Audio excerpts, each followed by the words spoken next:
He said, well, to tell you the truth, there's a white lake, the Smedrish. He said, the Rabbi Fishbain, he said, but then you're coming from Scarsdale, neighbor like Scarsdale.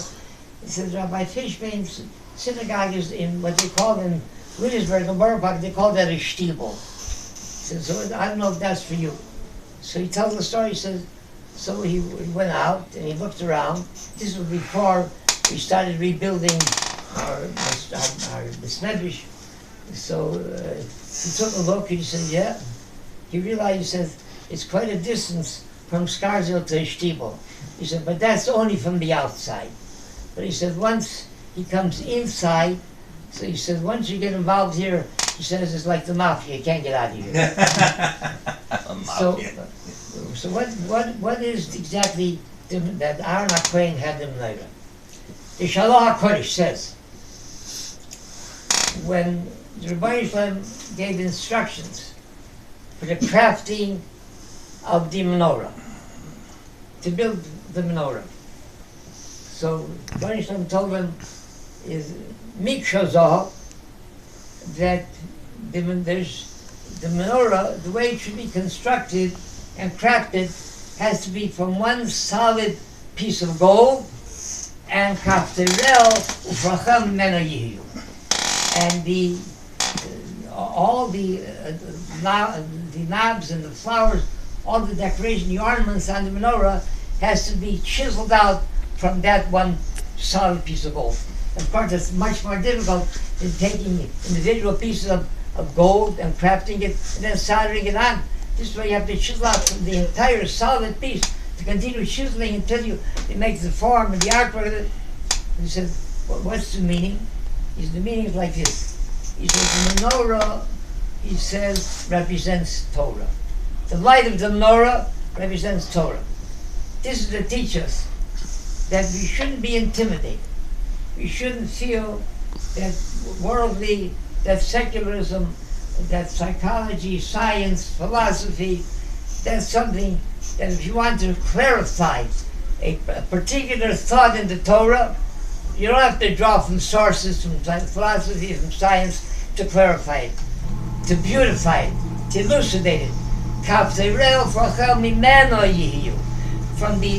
the Torah itself, all the depth and all the beauty can come from the Torah itself. It needs nothing else. So this is what the Rabbi told Aaron HaKohen. That's a lot of fanfare. That's the cover of the book. But you're getting the meat, the depth of the Torah and mitzvahs.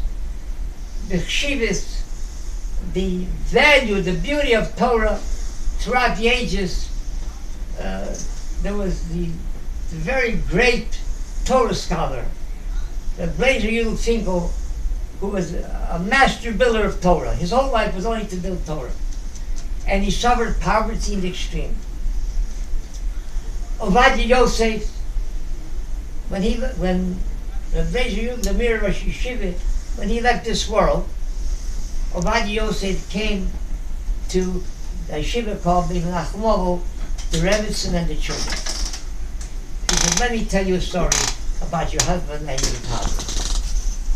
One Erev Shabbos, Ovadiah Yosef said, my Rebbetzin came to me and said, I don't have what to make Shabbos with. Not to buy chalvas, not fish, nothing. What are we going to do? He said, don't worry. He said, I went to your husband, to your father, to Leizer Finkel, and I told him a Torah thought. He took out and gave me 100 ruble. That was him. He rejoiced so with Torah, he bought it at any price. So they had what to make Shabbos with. A young married man, his wife had a little girl. So he called him over. Rabbi Yudel. He says to him, you didn't know whether your wife was going to have a boy or a girl. So you had to be prepared in the event that you'll have a boy, there'll be a bris, so you had to prepare a Dvar Torah. Here's 50 ruble, tell me what you were prepared to say. Rabbi Yudel came one time to Leizer. Rabbi shall call me Agoyla. Leizer. And he had patches in his pants. Leizer looked at him. He said, go buy yourself a pair of pants. He shouted it. He told him he must spend money on pants, but he could spend money on Torah. Torah is something far more valuable than anything else.